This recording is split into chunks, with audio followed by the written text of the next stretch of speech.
Hey everybody, Brayden here. Welcome back to another episode of the Road to Chess Mastery. Today we're going to be covering game number 3 in my 12th tournament, and I am playing against Harrison L. We will be seeing this name again. Anyways, let's definitely check out what happens. I am playing with the white pieces, and I played e4, and we see c5. I played knight f3 and d6, d4, c takes d4, and knight takes d4. I'm just going to go through the moves, and now we're seeing the dragon.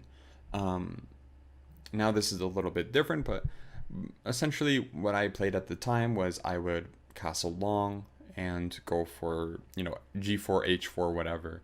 However, this wasn't really my expertise, and I even mentioned in the previous video when I started playing the Caro-Kann, these aren't my favorite positions because I would just rather play something positional, something boring, something where I can just slowly outmaneuver my opponent because it's just a lot more fun to me. Castles and queen to d2. We see knight to c6 and I played f3, so this is all just very natural moves. This is all theoretical, so I'm not going to get too much into this. But essentially what I would still do here is I would just play h4, g4, h5, just natural moves here. a6, castle's long, rook to c8, and king to b1. King to b1 is just a nice move. It just, sometimes there can be stuff on this diagonal, sometimes there won't be, but it's just nice to just get it out of the way and just say, hey, you know what, king b1, just a natural move, also gets off the c file. It's a very safe move to play here, so there's nothing too wrong with it. Knight to e5, rook d to g1. I thought this was a bit of a waste of a move. You can realistically just play g4 here, but it's a little scary after h5, just because h5 does kind of undermine the whole ideas here. But rook to d to g1 was just trying to prepare g4. Again, I didn't really care for these positions, so I just didn't study them. So rook d to g1 looks natural, but it's not amazing. It's not terrible though. It's just kind of a waste of a move. e6, and e6 isn't really so great. There's a few reasons why. First off, it weakens d6, but it also opens up this diagonal, and this is something I just jumped on immediately. Bishop to g5. This is the key defender of the king in this position, where you want to play h5, but this knight is in the way. And if you can take off this knight, you can pretty much play h5 without any issues. And after b5, I played h5 because realistically this is what you have to do here. And after knight to c4, I made a very controversial move, but I thought it was best. And I don't really have too much against it even nowadays, where I took on c4. The whole point is, sure, you open up the b file, but there should be a knight d1 and c3. And this is what happened in the game. If I were to get this position, I'm going to be honest, I'd do it again. I took on g6, f takes g6, and rook h2, trying to go for rook g to h1, and if h5, g4. Queen to b6, rook h to g1, rook b8, and now knight to d1. Now everything is defended. I'll just play c3 at some point. This should be okay for me. Knight to h5, c3. So, okay, if they ever take, I can take with the queen, and I think this is a position I'd happily go into, where I definitely have the better pawn structure, and I feel pretty comfortable in this position, and I feel like I could squeeze something out of this. So bishop d2, maybe back to c3, and bring the knight to e3. And I think white has some play here, though it is arguable that black does have play themselves, and I'm not going to argue against that either. I think both are true. But okay, after c3, knight to g3, rook to e1. Now this whole idea of rook h2, rook h1 was slow, and this kind of proves that. And I would say that's definitely an improvement I should have made here, is I should not really have gone for this rook h2. It's just so slow. Maybe a bishop h6 would make more sense here. The whole point being, after takes, there might be some pressure, g4, g5, or even an e5 coming at some point, if I can time it correctly. But I felt confident with my idea of rook h2. However, again, I don't really think it was perfect. But okay, knight d1, going back to the position, rook e1, and a5. And here, I noticed, hey, I can pretty much force trades, so I should force trades with queen f2. e5, and this isn't such a great move because you block in your bishop, you're never getting d5 in anymore, and most importantly, you let me trade into an endgame, and that's forced with knight to e2, where I am attacking the knight, I am attacking the queen. If you take on e2, I could just take on b6, taking on c3. I lose a pawn in that scenario, but even then, I'm pretty sure I'd be happy with that.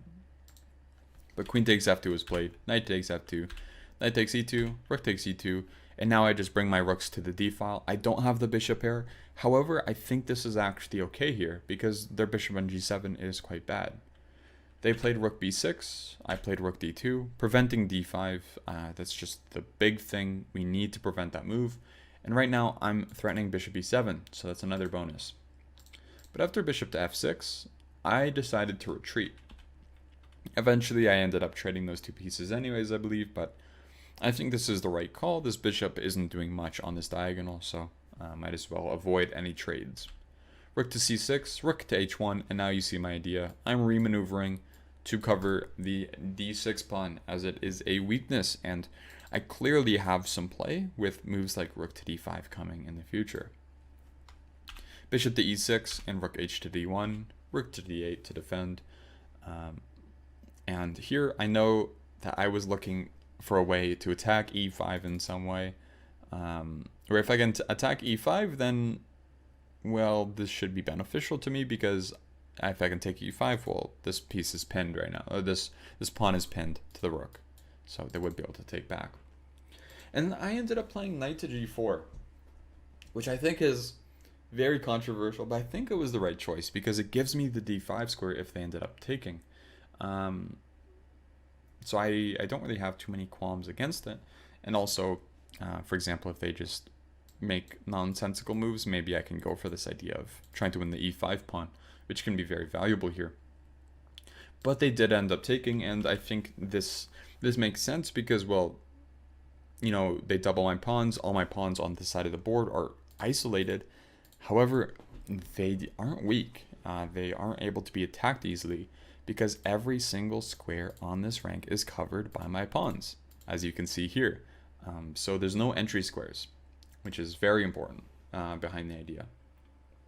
Bishop e7, a4. I'm trying to fix as many weaknesses as possible. Rook to b8 and rook to d5. Again, if you can improve your advantage even, or just improve a piece ever so slightly, you should. Rook to a6, defending the pawn. If they went for rook b6, well, I can take it. So unfortunately, that's not possible. And so rook a6 is the only move. Now, I was looking for rook b5 here. Or after rook b5, takes, rook back. I could play a move like rook to d5, and I should have an advantage. Even rook b8, b6, bishop d8. I should be able to take. It's just you have to worry about stuff like this, but this pawn is so weak that even in a position like this, I think there's an advantage to be had.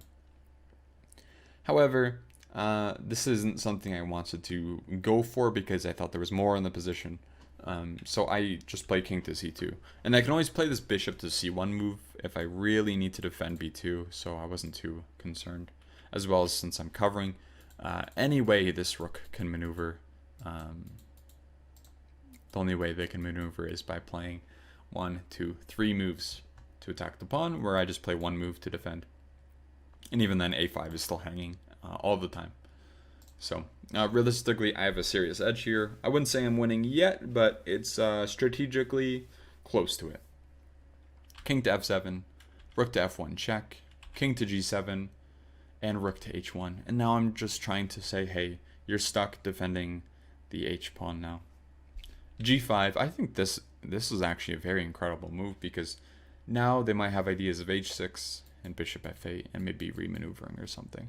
But I think this g5 is very principled because although it puts a pawn on the same square as the bishop, this pawn is well defended and it's not so easy.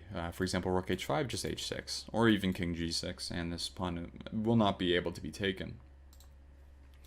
So I ended up playing rook b1, kind of just a waiting move. I'm not really threatening b3, nor would I ever play it, but it does ask some questions. And after rook b3, rook b to d1, and king g6, and now I'm ready.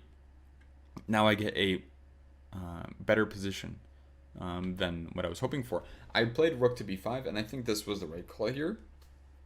I think there's not really much that I could have done.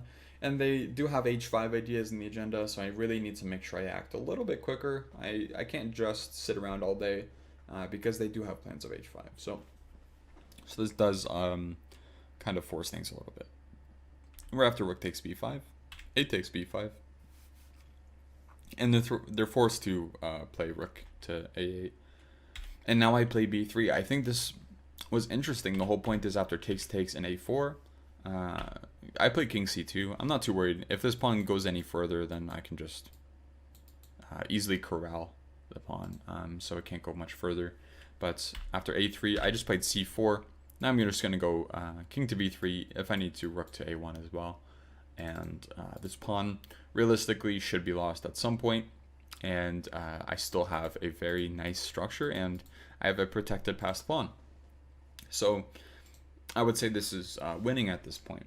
Rook to c8, king to b3, king to f7, and rook to c1. After king to e6, I played a very, very interesting move.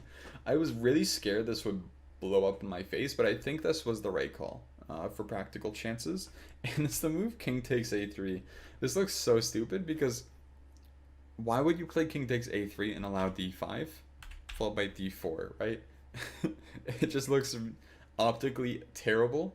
But the thing is, the more I looked at it, the more I like the position. I can play bishop d2, bishop b4, and c5, and these pawns are just running up the board so quick. The d pawn is pretty much just irrelevant in the position.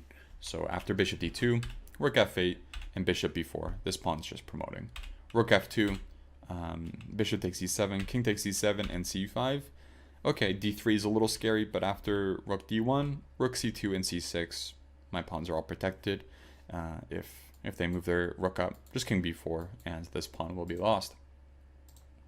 But I'm up one pawn, and now I'm winning another. Well, now I'm just up one pawn because they took g2, but rook f2, c7, and these pawns are just promoting because, well, their king is cut off from the defense as well. And after rook f8, I played b6, and they resigned because b6, and if rook c8, just b7, rook takes c7, and I promote. So this is very clearly winning. So this was a big upset. I believe it's 400 rating upset. So this was nice to have under my belt, and I was hopeful for the future games. And now I am 3 out of 3 in this tournament, and I have 2 more games to go. Anyways, I hope you guys enjoyed this video, and actually before we go, I would like to say the lesson of this video is what I told my opponent is that e5 I thought was kind of like what really messed things up for them. As we can see, e5 just limited that bishop so much, and they definitely took this advice, and when I played them again, they did not play e5 moving forward. But here I would say that yeah, that's one of the big things. And also e6. I thought e6 wasn't so great because it allowed this bishop g5 followed by h5 idea. Anyways, I hope you enjoyed this video, and I will see you guys in game number 4. Have a good one.